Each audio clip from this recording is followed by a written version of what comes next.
Tas skyrius – pagrindinės važiavimo automobiliu taisyklės.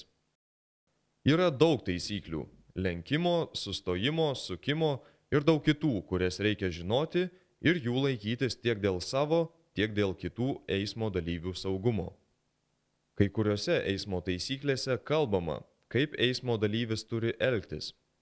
Visas šias taisyklės mes panagrinėsime išsamiau šiame skyriuje.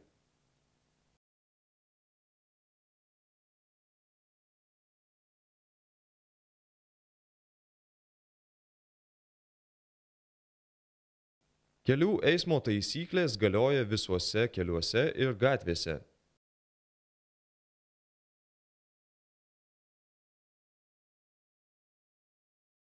Dviračių takuose, šaligatviuose, aikštėse, ant tiltų, takuose ir kitur.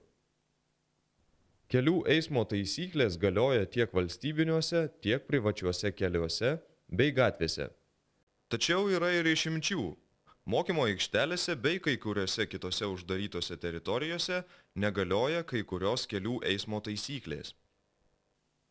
Automobiliu paprastai galima važiuoti tik ta kelio dalimi, kuri yra skirta važiuoti automobiliais bei motociklais. Ši dalis vadinama važiuojamąja dalimi. Be važiuojamosios dalies kelyje dar gali būti dviračių takas ir šaligatvis, kuriais automobiliu važiuoti draudžiama. Važiavimą reguliuoja kelio ženklai, šviesoforai, kelio ženklinimo linijos ir reguliuotojo ženklai. Jeigu kelio ženklo ir kelių ženklinimo reikalavimai skiriasi, reikia vadovautis kelio ženklu. Jei stovi eismo reguliuotojas, reikia laikytis jo nurodymų, nežiūrint į tai, ką rodo ženklai. Ženklas įvažiuoti draudžiama. Įvažiuoti draudžiama visoms transporto priemonėms išskyrus keleivinį transportą.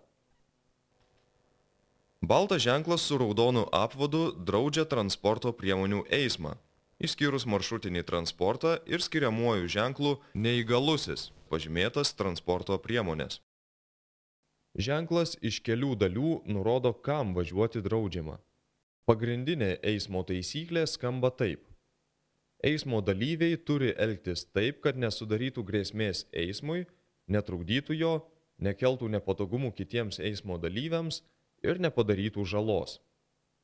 Taip pat eismo dalyviai privalo elgtis rodydami pagarbą tiems, kas gyvena šalia kelio. Tačiau kada jūs keliate grėsmę eismo saugumui bei keliate nepatogumus kitiems eismo dalyviams? Jūs keliate grėsmę eismui, jei savo poelgiais rizikuojate sukelti eismo įvykį, kaip šiame pavyzdyje.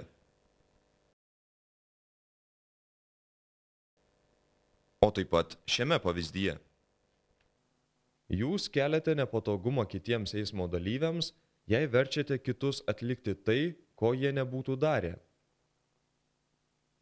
Žinoma, neįmanoma išvengti, kad visiškai nekliudytumėte kam nors važiuoti.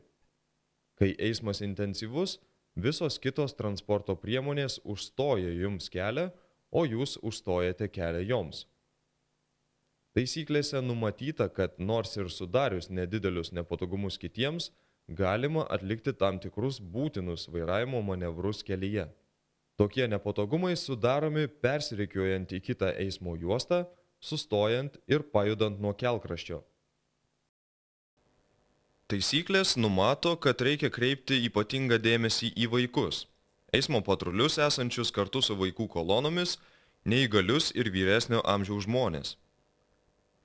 Visur, net ir nepėsčiųjų perėjoje, vairuotojas privalo praleisti neregį pėsčiąjį, signalizuojantį baltą lazdelę arba neįgalųjį, važiuojantį per kelią neįgaliųjų vežimėliu.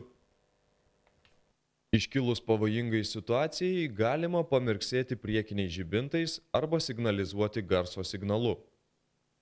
Garsinį signalą galima naudoti tik keliančiose pavojų situacijose. Važiuojant pro žmonių kolonas, reikia sumažinti greitį arba visiškai sustoti.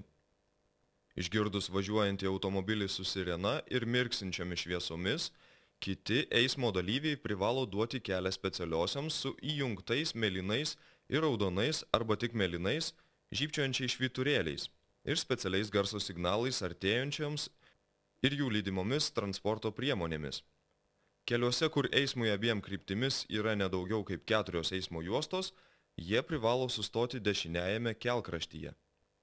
Taisyklės numato, kiek keleivių bei krovinio svorio galima vežti automobiliu.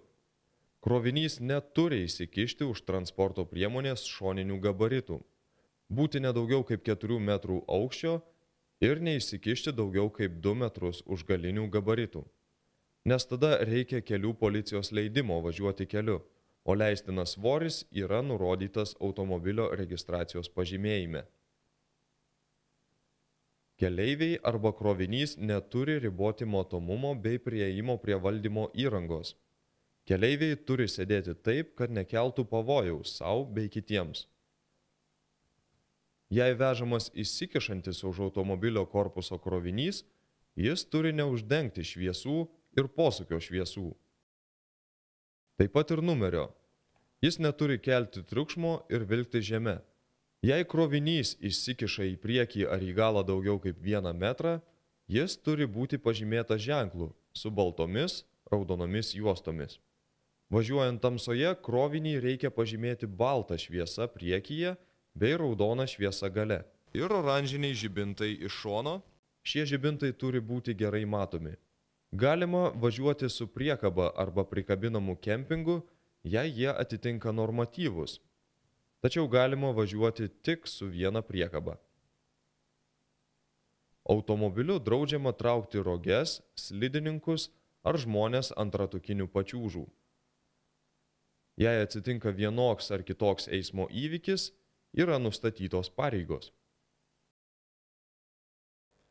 Jei eismo įvykio metu jūs sugadinate kelio ženklą, jūs turite savo galimybių ribose atlyginti žalą bei nedelsdami pranešti apie tai policijai. Jei eismo įvykio metu nukentėjo žmogus, turite kiek galėdamas padėti sužeistajam, kol atvyks policija bei greitoji medicinos pagalba, nesvarbu, ar eismo įvykis įvyko dėl jūsų kaltės ar ne. Jei eismo įvykio metu kas nors stipriai nukentėjo arba žuvo, negalima nieko keisti eismo įvykio vietoje, kol atvyks greitoji medicinos pagalba bei policija. Jūsų pareiga taip pat pranešti su eismo įvykiu susijusiom šalims jūsų vardą bei adresą. Jei važiuosite laikydamiesi kelių eismo taisyklių, didelė tikimybė, kad nepakliūsite į eismo įvykius, kurių metu būtumėte sužeistas. 10.